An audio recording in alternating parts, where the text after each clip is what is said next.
Здравей! Чувстваш ли се самотен? Чувстваш ли се, че нищо не ти се получава, че нямаш изход от ситуацията, в която се намираш? Аз съм тук да ти помогна. Аз съм Катрин. И днес, докато се къпах в банята, всъщност усетих много голям подтик да запиша това видео. Исках да си говорим за това, как всъщност никой не ни е длъжен. Да, никой не ни е длъжен за нищо. Всъщност, ти сам си длъжен да станеш и да направиш това, което трябва да направиш. Не ти е длъжна майка ти, не ти е длъжен баща ти, брат ти, приятелите ти, близките ти хора, съпругата ти, съпругата ти. Никой не ти е длъжен. Единственото нещо, което е длъжно и е правилно да се случи, е сам да оправиш живота си. Смятам, че Бог ни е дал достатъчно ресурси, достатъчно възможности да правим правилните неща в живота ни и да ни се случват правилните неща. Стига ние да искаме и стига да полагаме съответно достатъчните усилия, за да се случи. Последно чувам много хора, които казват: ами то на едни хора има отредено това, на други друго, този ми е виновен, другия ми е виновен, ми в училище се държаха така с мене, ми приятелите ми говорят така, ми на мене не ми се получава. Не, стоп! Чакай малко. Знаеш ли на колко много хора им се е получавало, и даже едни от най-великите хора им се е получавало, но изведнъж така се случва, че стават най-добрите. Еми как? Защото не обвиняват хората около себе си, а напротив, обръщат слабостта си в сила. Ще кажа това, че единственият човек, който може да ти помогне в ситуацията, в която се намираш, си самият ти. Тук не изпадаме в крайности, нали, човек, който не може да се движи, трябва някой да му помогне. Не говорим за това. Говорим за други ситуации. Ситуации, в които участва мързел, ситуации, в които участва непростителност, неуважение, ситуации, в които чувстваш, че някой ти е длъжен за нещо. Не! Държавата не ни е длъжна за нищо. Хората около нас не са ни длъжни. Родителите ни не са длъжни за нищо. Длъжен си ти да се изправиш, да бъдеш себе си и да даваш най-доброто. И да развиваш качествата, които Бог е заложил в теб. Аз смятам, че има Бог. Не може всичко това около нас, тези красиви цветя, дървета, природа, създания, не може това от нищото да се е пръкнало така. Не, няма как да се случи. Създателя ни го е направил. Тази пижама, тя не се е пръкнала и така от нищото, абракадабра, зрив и пижама. Не. Няма такова нещо. Вярваме в наука, факти. Тази пижама се е появила по определен начин. Някой я е направил, някой я е шил, някой е направил дизайна, някой се е постарал да бъде това, което е. По същия начин е с всичко около нас. Реките, планините, природата. Нашият прекрасен създател, той е направил дизайна. Той го е създал и той е вдъхнал живота. Смятам със сигурност, че Бог е най-добрия баща. На първо място той ни помага във всичко.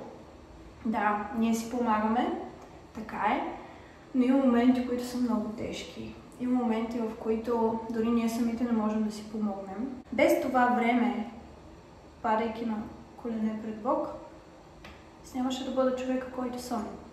Моят съпруг Ивелин Томов скоро ми каза нещо, че единствено Бог може да те постави на правилните места.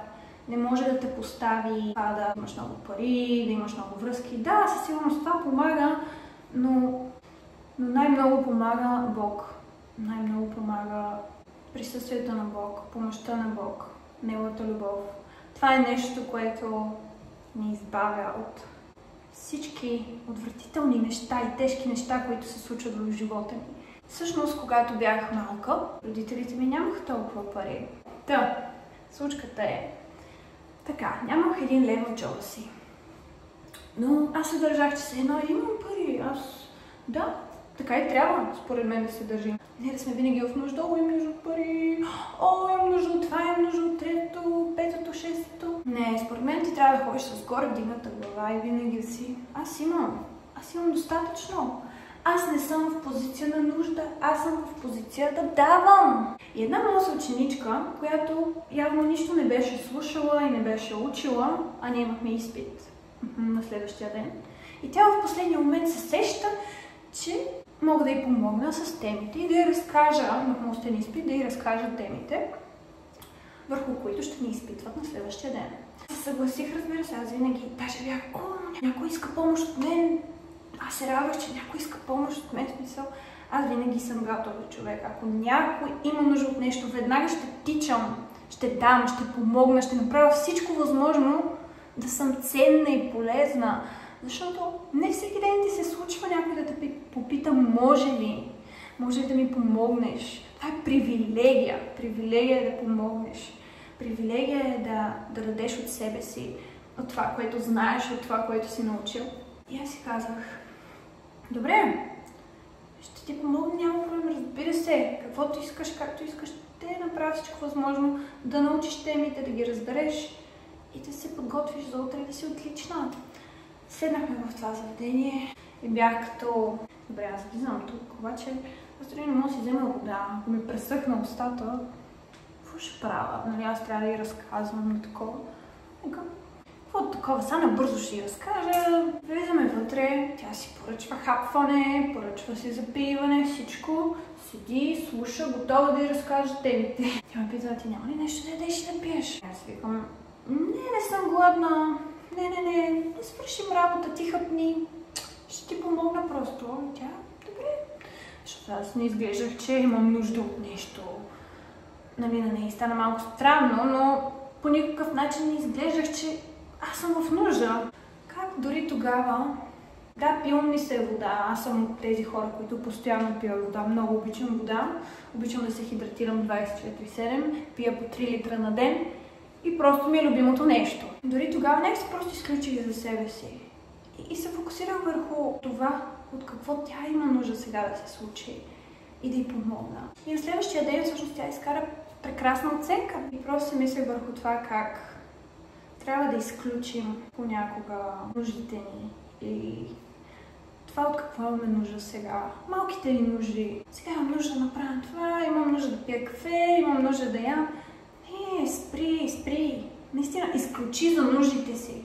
Изключиш за нуждите си в момента. Просто изключи. Фокусирай се върху нуждите на хората. С какво можеш да помогнеш в момента? Знаете ли, че най-великите бизнеси, които са създадени, са на база какво имат нужда хората да получат. Така че какъвто и да си, със сигурност най-доброто нещо, което можеш да направиш, е да се фокусираш.